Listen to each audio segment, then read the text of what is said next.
to destroy a people, erase their history, and eradicate their religious belief. I am Pekunlale, founder of Ori Africa. Yah Asantewaa of the Ashanti region in 1900 revolted against the British Empire. It's rather impossible for you to request for this golden stool that has the history and several moments of our ancestral connections away.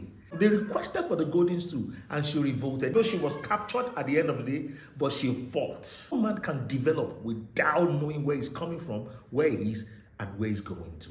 An African adage says, when a man forgets his home, he has lost the core of his being. When you look down the history line of the African people, you will realize that there are depths of knowledge within it.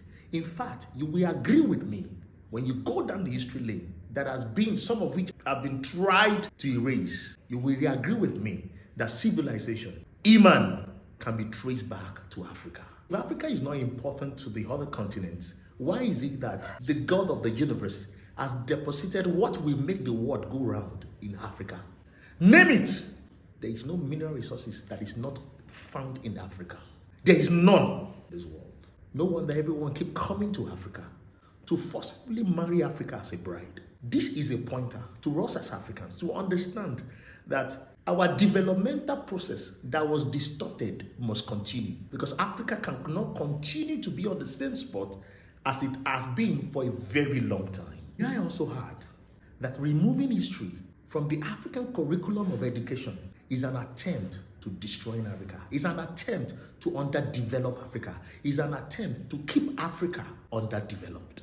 So we must, as Africans, not accept this any further. History must be a crucial part of our education, of our development, so that we can understand where we're coming from, what our fathers, our progenitors have achieved in the past, what they have done, even in elementary forms. No matter how little, such can still be developed further. And some has been developed today. The story of Yah Asantewaa in the 1900s is a story that revolted against the eradication of history. It's a story that revolted against the destruction of a people's belief system.